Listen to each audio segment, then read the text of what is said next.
As of September 2024, I am 72 years old, my wife 27. In Korea, marriage between a girl in her 20s and a 70-year-old man is difficult for people to accept. But no one in this country, the Philippines, asks how old you are. I was running an online English company, and she went to college, dropped out due to family economic situations, and was working in a mall. We ran into each other when I was staying in the Philippines on business and got married after 2 years of dating.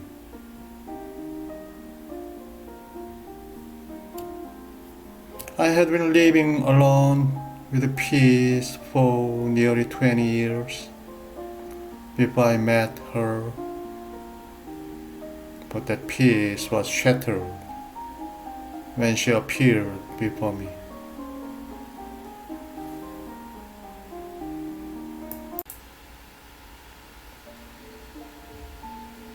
The instant that completely changed my life began one day in the fall of 2019 when I visited Masbate Island in the Philippines to interview applicants who applied for my company. After finishing the work, I was having dinner at a restaurant, and at the table next to me, about 10 people who seemed to be family were throwing up a loud birthday party. I happened to make eye contact with one of them, so I just said, "Hello, whose birthday?"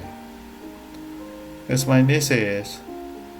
The girl who was sitting with her back to me turned towards me and answered. She was a girl with big, pretty eyes. "Where are you from?" "Korea." This time she asked, and I answered. "Why don't you join us?" "Why not?"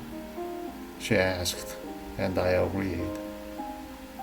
Among them, she was the only one who could communicate in English, so I chatted with her all along. I ordered some bottles of beer for them, and we all drank a lot.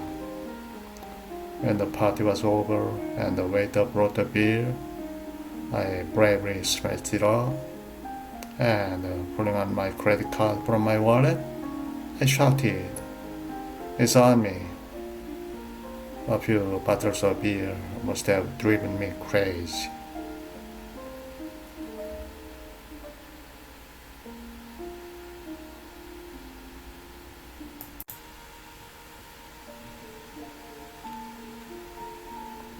Outside the restaurant, there were several tricycles waiting for customers, and all the family members except her left on the vehicles. "Where are you staying?" she asked. "I didn't decide on hotel to stay yet," I answered. She took me to a hotel, stayed there with me for a while, and then left. As I was lying down on the bed after taking a shower, I heard a knock on the door and opened it to find her standing there. I asked why, and she said there were no tricycles on the street because it was too late. We spent the night together until the rooster crowed the next morning, sharing a lot of talks without any incident. At the time I was 67, she 22. I was too old and she was too young to make an accent. I promised I would come to see her again when I come to the Philippines. I returned home with her contact information she gave it to me. I visited the Philippines a few more times after that, but I didn't find her. I forgot her for a while.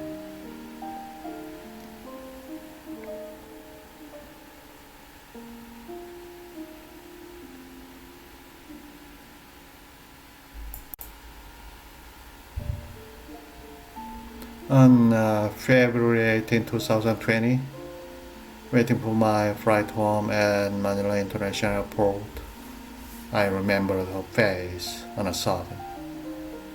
Big eyes filled with blue dreams. Her pretty lips as if they were created by magic. A small face that looks like it's going to be covered with one palm. It was what I always dreamed of throughout my long life. I promised myself I'd go there to see her next month. The old man's heart, already 68 years old, was throbbing in secret. Oh. However, things in the world do not go as well as planned. 2 weeks after I returned home, the corona pandemic broke the whole world and locked the old man's longing in his heart without a fixed time. A few weeks later, I heard the messenger on my phone ring. Are you okay? When can I see you? There were a few messages from her on it. I replied right away. I don't know, but I hope we'll meet very soon. I miss you. I miss you too, she said. She missed me too. I felt like I was flying in the sky, like I did in my dreams.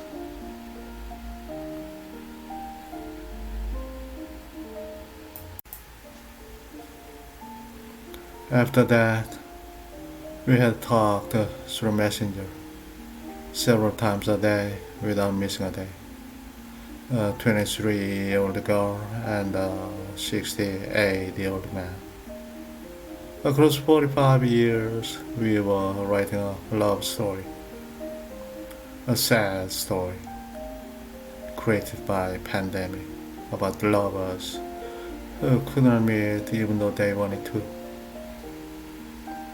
On August 20, 2020, she gave birth to a baby. When I talked with her on Messenger, there was always a baby next to her. I asked her who the baby was, and she answered that it was her sister's. I could tell from her expression that baby would be her own. But I didn't show it because I understood that she could not bear to say that the baby was hers. The pandemic, which I thought to end in a few months, continued indefinitely. And I sent some living expenses to her, who lost her job as a result. Until February 2022, when the pandemic ends, our sad and sweet love story stayed only in the messenger for 2 years, which felt longer than 10 years.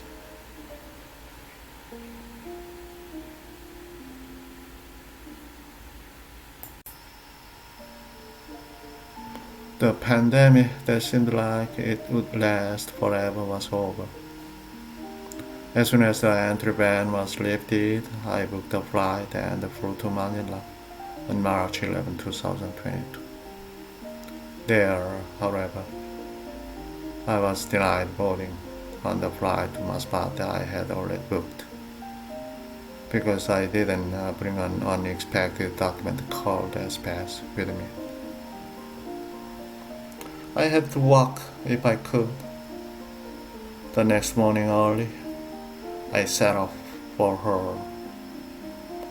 After a long journey of 45 hours, alternating between vans and boats, I was finally able to hug her, waiting for me at Masbate Pier.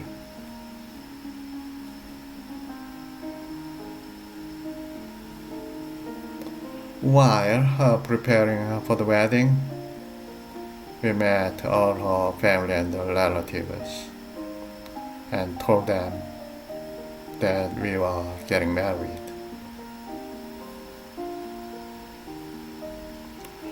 Flattered by the greeting that you look younger than your age, I followed her lead and visited dozens of her relatives' homes.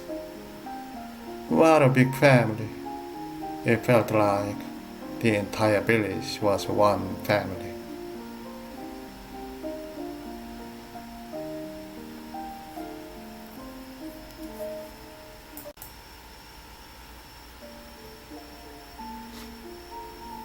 A month later, on April 11, 2022, the wedding of a 25-year-old girl and an old man, now 70 years old, was concluded with a ceremony officiated by the mayor of the city at City Hall, and a reception at a hotel named Sabin's Place, where all the family members and relatives were together.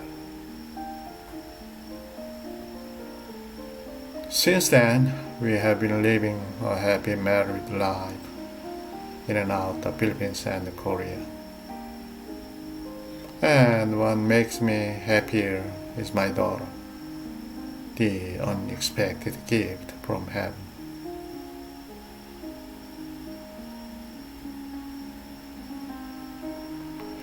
I met a 22-year-old girl at my age of 67.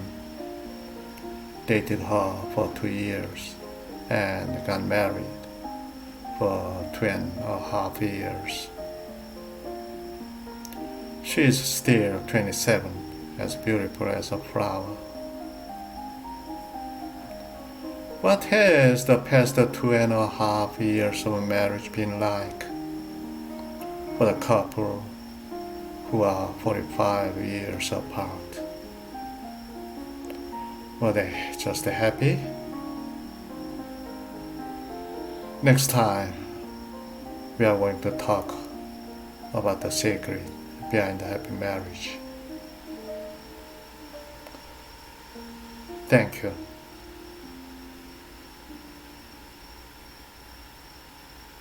DJ 난수야.